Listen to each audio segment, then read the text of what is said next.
എസ്കെയും സേതുവും ഓടിപ്പോയി ഓട്ടോയിൽ കയറി. ഓട്ടോ സ്റ്റാർട്ട് ചെയ്തു പോയി.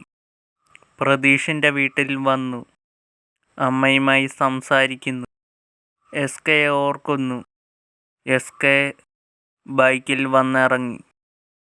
മുഖത്ത് മീശ മാത്രം. അന്നേരത്ത് മുടിയൊന്നും വളർത്തിയിട്ടില്ല. പ്രതീഷിൻ്റെ പെങ്ങൾ സാവുത്രി കാപ്പി കൊണ്ടുവന്ന് വെച്ചു. എസ്കെ കുടിക്കുന്നു. എസ്കെ അത്രയും ആലോചിച്ച് കഴിഞ്ഞു. പ്രതീഷിൻ്റെ അമ്മ വിലാസിനി, കുടിക്കാൻ എന്താ മോനെ വേണ്ടേ? സേതു വിക്രം, ജ്യൂസും കഴിക്കാനും ഒക്കെ എടുത്തു. എസ്കെ, ഒന്നും വേണ്ട. എന്തുവാടാ ഇത്? ഇനി വാടക റൂം വേണം. സേതു വിക്രം, ലോഡ്ജ് കണ്ടുപിടിക്കാം. കേശവൻ നടന്നു വരുന്നു. എസ്കെ കാണുന്നു. കേശവ, എന്താ ഇവിടെ? കേശവൻ, ഞാനിവിടെയാ കമ്പനി വർക്ക് ചെയ്യുന്നത്. എസ്കെ, ഞങ്ങൾ ലോഡ്ജില്ല, ഞങ്ങൾക്കൊരു വാടക വീട് വേണം. കേശവൻ, ഒരു സ്ഥലമുണ്ട്, നാളെ പോകാം. അമ്പിളിയമ്മാവൻ മാനത്ത് സ്ഥാനം പിടിച്ചു. വിധു കൃഷ്ണ, ഞാൻ നിന്റെ കല്യാണം ഉറപ്പിച്ചു. മികയ, എനിക്ക് ഇയാളെ വേണ്ട.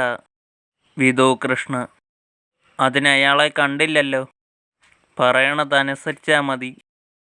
സൂര്യൻ മാനത്ത് സ്ഥാനം പിടിച്ചു. മികയ ടെറസിൽ നിന്ന് കാണുന്നു. ദൂരെ നിന്ന് എസ്കെയും സേതു വിക്രമും വരുന്നത്. എസ്കെ, ദയാ കുരിശ്. മികയ ഓടി വരുന്നു. എസ്കെയെ കെട്ടിപ്പിടിച്ചു. എസ്കെ, ഏയ്, ഇതിനെ ഒന്ന് പിടിച്ച് മാറ്റാമോ? രാധാലക്ഷ്മിയും അനുപമയും നിരുപമയും വന്ന് പിടിച്ചു മാറ്റി മികയയെ. മികയ ആഹാരം കൊണ്ടുവരുന്നു. ഡോറിൽ തട്ടി. എസ്കെ, എന്താ? മികയ, ഞാനുണ്ടാക്കിയതാ. എസ്കെ, അവിടെ വച്ചേക്ക്. മികയ, എന്തെങ്കിലും വേണമെങ്കിൽ എന്നോട് പറഞ്ഞാൽ മതി. മികയ എസ്കെയെ കെട്ടിപ്പിടിച്ചു. സേതു വിക്രം വന്ന് പിടിച്ചു മാറ്റി. ബനിയനും പാൻറ്റുമായിരുന്നു സേതു ഇട്ടിരുന്നത്. മികയ, ഛീ, വൃത്തികെട്ടവനെ, പോടാ, പോയിട്ട് വരാം. മികയ എസ്കെയുടെ ദേഹത്തിങ്ങനെ മുട്ടിയിട്ട് പോകുന്നു. ഷർട്ടിൻ്റെ കൈയും മടക്കി സ്റ്റൈലിൽ പോകുന്നു.